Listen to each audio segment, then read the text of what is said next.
5:30 da tarde, a primeira estação de televisão da América do Sul. Desculpa, cheguei TV atrasado, Tupi dá Difusora. licença. Opa, cheguei aqui um pouco atrasado no discurso do Chateau. Continua aí, Chateau. Canal 3 de São Paulo. Hoje, Canal 4. O Bispo Auxiliar de São Paulo, Assista. Dom Paulo Rolim Loureiro, Discurso deu a bênção nos da equipamentos inauguração da televisão brasileira. Caravana, meses, Chegamos no módulo 3, a televisão no Brasil. jornalistas Mais uma vez, Chateaubriand. obrigado. Com esse Assis discurso, Chateaubriand fez um discurso. E a madrinha da cerimônia, poetisa, excelente discurso leu uma oração que do começava Assis Chateaubriand, agradecendo os patrocinadores. Começa assim a televisão no Brasil. 1950, trazida por Assis Chateaubriand, que fundou o primeiro canal de televisão no país, a TV Tupi, em São Paulo. Em 1951, entra no ar a TV Tupi do Rio de Janeiro.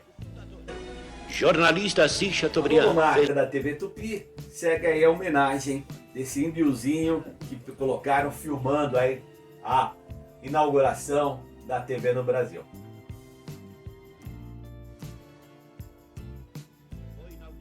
Seguimos com a televisão, com esse discurso, seguimos aqui.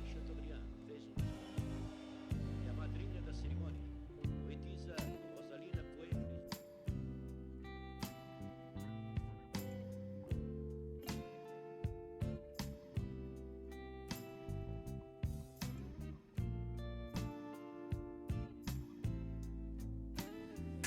Antes de ver como que foi a evolução dos meios de comunicação no Brasil, é preciso expor algumas considerações, principalmente na televisão e na rádio. Na rádio nós já passamos, mas vamos fazer algumas considerações em relação à televisão aqui no Brasil. No Brasil, o processo foi diferente da Europa e dos Estados Unidos. O modelo adotado no Brasil é predominantemente comercial, principalmente na radiodifusão, em que a regulamentação ainda é pouco utilizada ou quase inexistente. No Brasil, pelo discurso, foi praticamente agradecer aos patrocinadores. Essa foi a essência da formação da televisão brasileira, uma essência extremamente comercial. Assis Chateaubriand dominava a comunicação de massa no Brasil.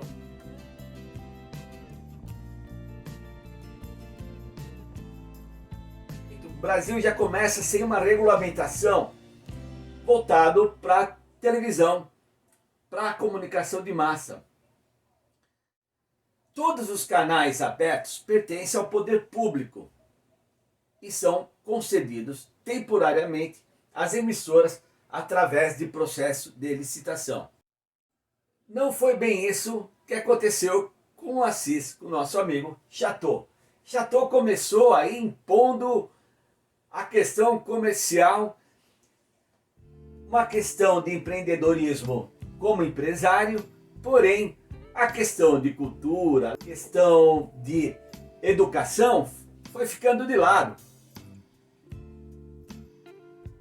No Brasil, na teoria, existem processos de licitações, porém isso não é muito claro, pelo menos eu não identifico isso.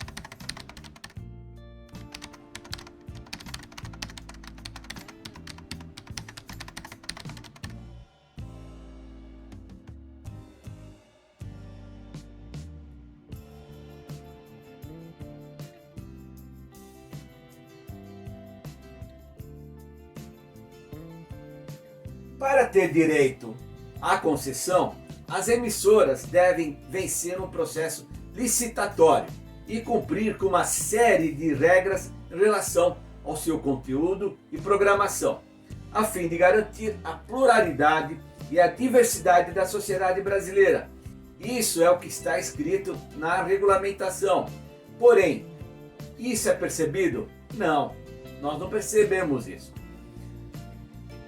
Até pouco tempo, nós percebíamos que existia na parte da manhã uma programação voltada para a área infantil, para uma questão de educação. Pelo menos eu sou do período do Vila Sésamo, onde a parte da manhã toda e uma parte da tarde tinha uma programação dirigida para a educação, para a área infantil.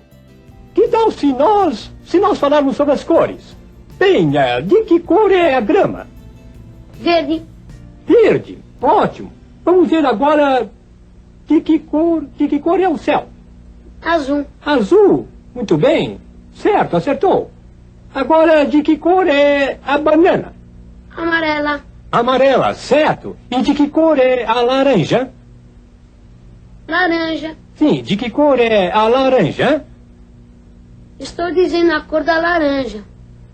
Cor de laranja. Sim, é cor de laranja. A laranja é cor de laranja, está certo, é. E que tal, diga alguma coisa que seja vermelho? Que acha você que é vermelho? Pode lembrar algo que seja vermelho? Não? E que tal sua língua? Ela é vermelha? Não, é cor de rosa. Sua língua é cor de rosa, é claro. Uma espécie de vermelho claro, né? E vejamos o que é vermelho. O que acha do carro de bombeiros? De que cor é o carro? Vermelho. Muito bem, você acertou. Hoje já não temos mais.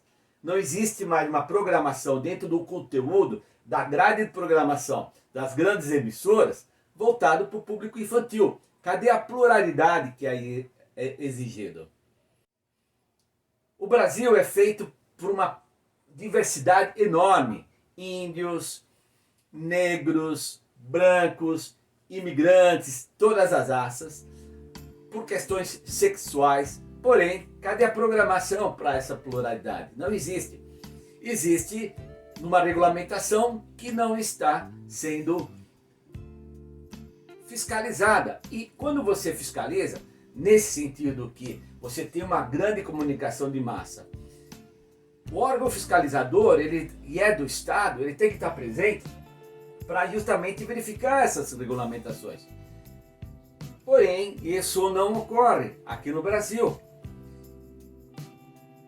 E até os outros países que você imagina, ok, nos outros países a democracia existe, a liberdade de expressão existe, porém o Estado está ali presente com o poder público controlando a comunicação de massa.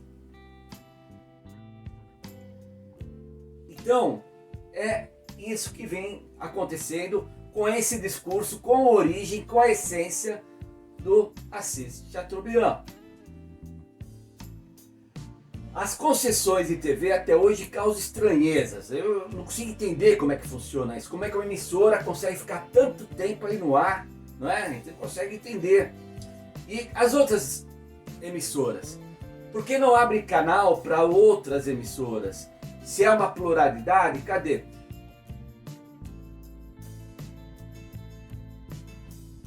Em 2000 é que começou a surgir canais TV fechados, enfim, mas a comunicação de massa não ocorreu isso. Existiram algumas televisões que apareceram e sumiram muito mais por perda de patrocínio, não por uma regulamentação. Nós tivemos a Manchete, né? Quem lembra? TV Manchete, o Pantanal, né? Aquela novela que, bom, eu sou do período do Pantanal. Se você está assistindo aqui agora e não lembra do Pantanal, é que você é bem mais novinho, tá? Mas teve um momento da TV Manchete, ela veio com um novo formato de novela, e impactou muito bem, de forma bem interessante. Porém, essas televisões, elas entraram e saíram por questões de perda de patrocínio. não foi por uma questão de regulamentação. Ela preconiza uma regulamentação técnica, aquilo que nós já vimos no módulo anterior, em relação à rádio, a radiodifusão. Existe uma regulamentação técnica. A questão de conteúdo das televisões, da rádio, eles não entram. Bem diferente dos outros países. Nós perdemos uma chance de deixar isso muito bem regulamentado com a Constituição de 1988. Ela não abordou essa questão da comunicação como fez com a questão da saúde. Esse tema não foi aprofundado na Constituição. E por que não? Deveria, porque se aprofundaram no Sistema Único de Saúde, que é o SUS, sensacional. Sem o SUS, nós não saberemos lidar com essa situação do Covid. E mesmo com o SUS aí, tentam constantemente fazer uma retaliação do SUS. E é um sistema único de saúde. E por que não um sistema voltado para a comunicação com o poder do Estado? Sim, abre concessões para as outras televisões. É importante ter essa diversidade com outros canais. Porém, com a TV que preconize a questão da cultura, da arte, da educação, não existe. Nós temos aí a TV Cultura, que nós vamos ver. Porém, ela foi um processo que demorou para chegar nisso. E ela hoje, vocês vão ver que é mantida por uma instituição que nós vamos estar falando aqui na frente, com um poder do Estado único só, que é sobre o Estado de São Paulo, o governo de São Paulo. Bacana, é uma excelente programação. Porém, é importante ter outras. Não é do Estado brasileiro, é do governo de São Paulo, com algumas práticas envolvendo alguns outros estados. Porém, de forma objetiva, não pensaram numa TV pública para fins de educação, saúde e cultura. Não pensaram. Houve uma tentativa em alguns governos anteriores de criar uma televisão. Veja o que aconteceu na Europa e nos Estados Unidos, como que foi essa formação. Até 1980, na Europa, não existia publicidade na televisão, era o Estado que detinha. Não era uma televisão comercial, o foco era educação, saúde, arte, cultura. Não existia comercial, publicidade na TV do Estado. Não tinha necessidade de um patrocínio, dos patrocinadores, diferente do discurso que começou com Assis Chateaubriand. Passou a existir depois de 1980. É quase inacreditável pensar isso aqui no Brasil. Na Europa, a origem foi através do sistema público e gradativamente foi abrido para o privado, para o setor particular, para os empresários. Ótimo, tem que existir sim, porém com uma regulamentação. Tem que existir sim, abrir canais para o particular, como para fins da iniciativa privada. Porém, se existe uma regulamentação na Anvisa para a indústria farmacêutica, para a indústria médica, tem que existir também para a área de comunicação. O Ministério das Comunicações aqui no Brasil, o Ministério da Educação, o Ministério de Saúde tinha que participar desse processo. Não acontece.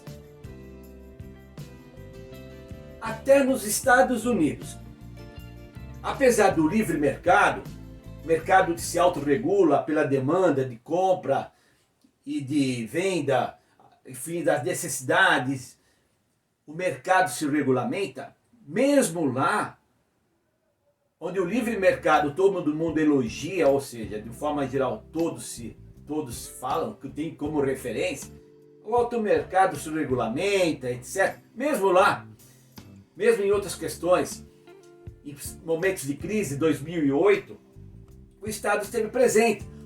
O Estado injetou dinheiro nos bancos que estavam quebrando. A economia americana estava quebrando. Mesmo assim, nós estamos nem falando de comunicação, em outros setores o Estado tem que estar presente. O mínimo necessário, o que é o mínimo necessário? Educação? Sim. Saúde? Sim. Infraestrutura, sim, tem que estar presente. Não deve ser um ditador, não deve ser uma ditadura imposta, porém tem que estar apoio na saúde, na educação, na cultura. Lá, o Estado invariavelmente entra-se. E começou assim. Já começou a televisão regulamentada para evitar a concentração e o poder de apenas uma emissora. E vocês vão ver o que foi o poder do Assis Chateaubriand com a TV Tupi. E hoje nós temos aí 2, 3 e uma super poderosa fazendo aquilo que ela acha que lhe convém em determinados períodos. Tanto ela pode apoiar uma extrema direita, uma direita, o centro, a esquerda e uma extrema esquerda. Ela vai apoiar dentro dos seus interesses comerciais, por trás de uma ideologia liberal. Aqui estou refletindo. Enfim, é muito importante nós conhecermos esses conceitos de como que foi no Brasil, como é no Brasil e como que é na Europa e nos Estados Unidos. Europa maravilhosa, lá a liberdade de expressão, ótimo, tem que existir, porém o Estado entra. Nos Estados Unidos, liberdade, bacana, democracia, o Estado está presente. Isso não é ser socialista, comunista, nada, nazista, nada. É ter um Estado presente que regulamente isso. Se existir uma regra, uma gestão que independente de quem está no poder isso continua funcionando, isso é o mundo ideal. Mas, sem muitas filosofias, vamos seguir aqui em frente. Vamos entender aqui qual, em termos de dados, o poder da televisão. Vamos lá, algumas estatísticas para quem gosta. Tendo como fonte a Secretaria de Comunicação Social da Presidência da República, SECOM, pesquisa brasileira de mídia realizada em 2016.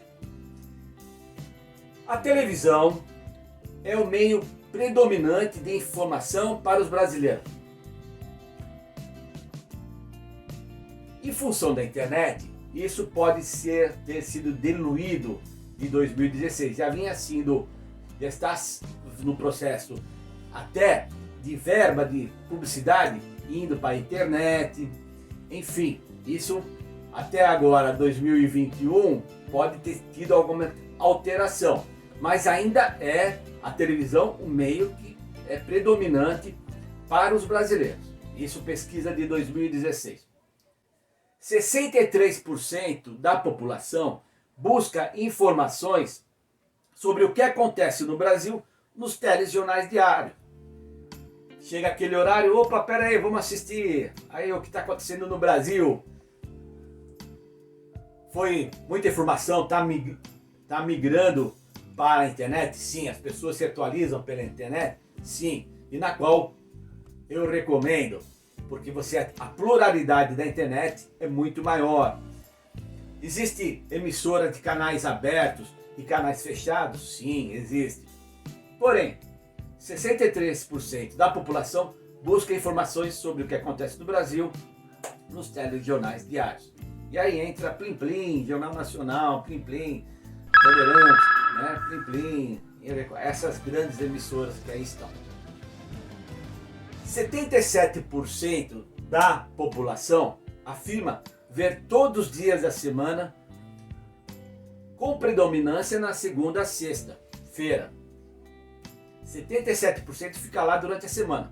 Então a galera que está estudando, trabalhando durante a semana, chega final de semana, vamos vazar. Agora não. Agora eu recomendo que fiquem em casa assistindo televisão, internet. Fique um pouco mais em casa, dá um pouco mais de audiência para a internet e não se aglomere, use máscara, fique em casa lá assistindo televisão. Se for o caso. Ou seja, Durante a semana, a galera trabalha, estuda, parari, patatá. Final de semana, tá lá, chega no horário das 6, vai ver televisão, chega às 8, 9, o cara chega do trabalho, para lá, vai lá, liga o Jornal Nacional, e assim vai indo, jornais, tem abertura dos jornais, aí, algumas vinhetas dos jornais. Então vamos lá, vamos começar, vamos ver os jornais. O telespectador passa em média entre 60 a 120 minutos em frente à TV. É tempo, hein? Por isso que aí os anunciantes patrocinam, pagam, porque é o momento 60 a 120 minutos. Isso, para um anúncio, é muito tempo. 1 minuto de anúncio numa grande emissora é muito alto. Um detalhe. No final de semana, o programa Fantástico, querendo fazer plim-plim propaganda, é a maior audiência e a programação, o anúncio mais caro da televisão é no horário do Fantástico. Por quê? Porque o veículo de comunicação, o que ele vende é o público. Quando eu anuncio na Bandeirantes, eu meço antes qual é o público que ele atinge, entra a galera de mídia, faz todos os cálculos para ver qual vai ser aquele anúncio por 1000, quanto vai valer. Enfim, entra aí uma análise para ver qual é o custo e o retorno desse investimento. Lembrando que muita verba foi para internet. As emissoras estão tendo que fazer uma convergência digital para conseguir estas verbas de patrocinadores. É isso. Esses dados são importantes para verificarmos o porquê, o uso da televisão, como que ela nasceu no sentido comercial aqui no Brasil, e vamos seguir em frente.